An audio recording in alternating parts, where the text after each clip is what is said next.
चंद्रमा पर मिशन भेजने के उद्देश्यों को लेकर नासा कहता है कि चंद्रमा पृथ्वी से बना है और यहाँ पृथ्वी के प्रारंभिक इतिहास के साक्ष्य मौजूद हैं। हालांकि पृथ्वी पर ये साक्ष्य भूगर्भिक प्रक्रियाओं की वजह से मिट चुके हैं। जिस चंद्रमा को हम दूर से देखते हैं उसमें अब भारत का चंद्रयान-3 मिशन भी बैठा है। भारतीय अंतरिक्ष अनुसंधान संगठन इसरो का बहुप्रतीक्षित मिशन शुक्रवार को लॉन्च हुआ था। इसका उद्देश्य चंद्रमा की सतह पर सुरक्षित लैंडिंग का है। अमेरिका के नील आर्मस्ट्रॉन्ग चंद्रमा पर उतरने वाले पहले व्यक्ति थे। उसके बाद से गैरमानव मिशनों की होड़ लग गई। पृथ्वी और ब्रह्मांड के इतिहास का अध्ययन करने के लिए चंद्रमा वैज्ञानिकों का एक लक्ष्य बन चुका है।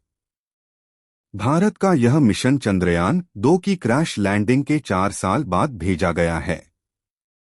इस बीच जानना जरूरी है कि चंद्रयान-3 मिशन क्या है, इसका उद्देश्य क्या है, आखिर चंद्रमा पर खोज क्यों की जा रही है, चंद्र मिशनों से मनुष्यों को क्या हासिल होगा। इसरो के मुताबिक चंद्रयान-3 मिशन चंद्रयान-2 का ही अगला चरण है जो चंद्रमा की सतह पर उतरेगा और परीक्षण करेगा। इसमें एक प्रणोदन मॉड्यूल, एक लैंडर और एक रोवर लगा है। चंद्रयान-3 का फोकस चंद्रमा की सतह पर सुरक्षित लैंडिंग करना है। मिशन की सफलता के लिए नए उपकरण बनाए गए हैं। एल्गोरिदम को बेहतर किया गया है। जिन वजहों से चंद्रयान-2 मिशन चंद्रमा की सतह नहीं उतर पाया था उन पर फोकस किया गया है। यह मिशन भारत को अमेरिका, रूस और चीन के बाद चंद्रमा पर सॉफ्ट लैंडिंग करने वाला दुनिया का चौथा देश बन चुका है। चंद्रयान-3 को मिलाकर अकेले भारत के ही 3 चंद्र मिशन हो जाएंगे। हालांकि इसके अलावा भी दुनिया की तमाम राष्ट्रीय और निजी अंतरिक्ष एजेंसियां लूनर मिशन भेज चुकी हैं या भेजने की तैयारी में हैं। इन मिशनों को अपेक्षित सफलता नहीं मिल पाई है।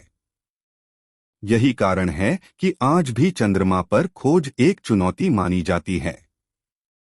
1969 में नील आर्मस्ट्रांग अमेरिका के अपोलो 11 मिशन के दौरान चंद्रमा पर चलने वाले पहले व्यक्ति थे।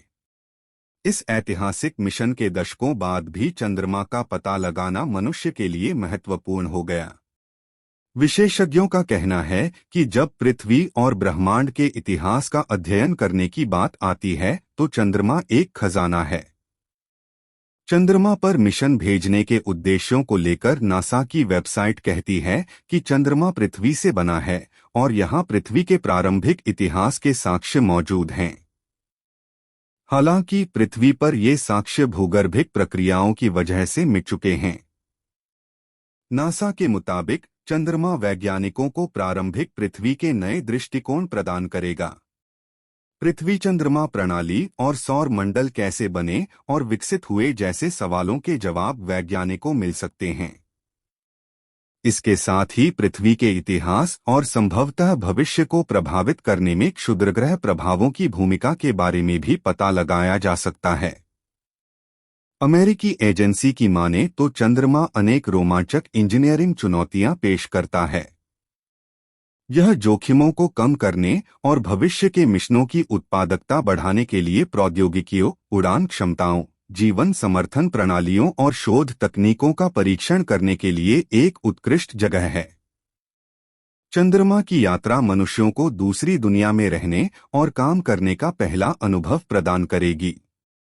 यात्रा हमें अंतरिक्ष के तापमान और चरम विकिरण में उन्नत सामग्रियों और उपकरणों का परीक्षण करने की अनुमति देगी।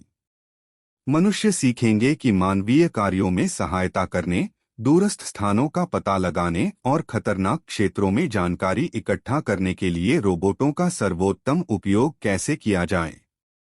नासा कहता है कि चंद्रमा पर सफलतापूर्वक उपस्थिति स्थापित करके मनुष्य पृथ्वी पर जीवन को बढ़ाएंगे और अपने सौर मंडल के बाकी हिस्सों और उससे आगे का पता लगाने के लिए तैयार होंगे। पृथ्वी से कम गुरुत्वाकर्षण और अधिक विकिरण वाले वातावरण में अंतरिक्ष यात्रियों को स्वस्थ रखना चिकित्सा शोधकर्ताओं के लिए एक अहम चुनौती है।